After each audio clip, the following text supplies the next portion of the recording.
At 18, he buried his mother with his own hands.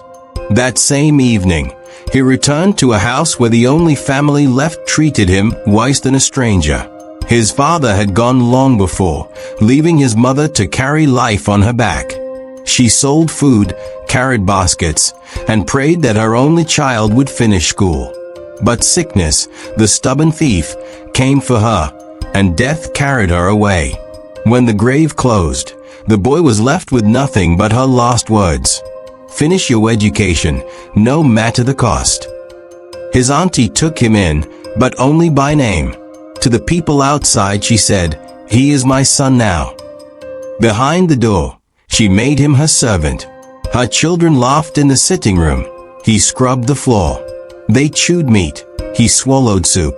When school demanded fees, she spat fire. "Did I tell your mother to die?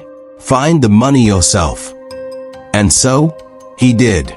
Before the sun rose, he fetched water for neighbors. When the sun burned, he hawked sachets in traffic. On weekends, he swept dust in mechanic shops. Teachers sometimes drove him out for unpaid fees. Hunger often sat with him in the exam hall. Yet he walked on. Remember the proverb, "The child who says his mother will not sleep, he too will not sleep." The aunt thought she was punishing him, but suffering became his teacher. By stubborn will, he entered university. But life there was harder. Rent was never sure, meals were missed, shoes torn apart. Still, he pressed on. One day, a friend led him to a small training place where young people learned about the new world of knowledge. He had no money, but his hunger to learn opened the teacher's heart. Payment was taken in small drops. At night, he bent over borrowed tools. On days, he hustled for coins.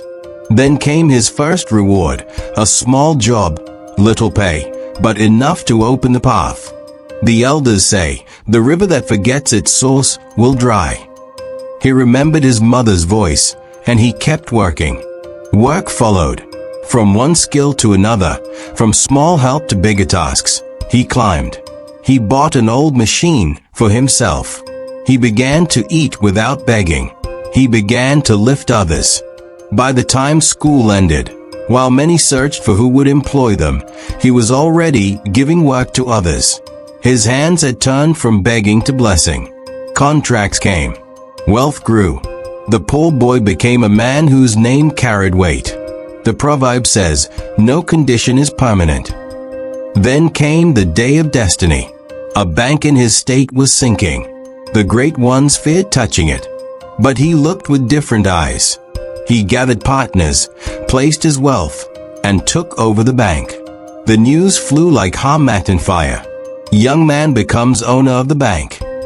And where was his auntie? She was there working as a cashier in that very place. When he walked into the hall as the new master, she tried to hide her face. But shame is a stubborn goat, it does not stay hidden. He greeted her kindly, in the presence of all. No insult, no anger, only calm. But her spirit burned within her. The same boy she mocked, starved, and sent to find his own way now sat above her, holding the staff of power. Remember this saying, the child you throw away may build the hut where you will seek shelter. Do not despise the small today, for it may be a great tomorrow. Suffering can sharpen a man more than comfort ever will. Kindness given today may return as a shield tomorrow. If the aunt had loved him, she would have sat in honor beside him. But her cruelty left her ashamed. Do not mock orphans. Do not turn away the weak. Do not say tomorrow belongs only to the rich.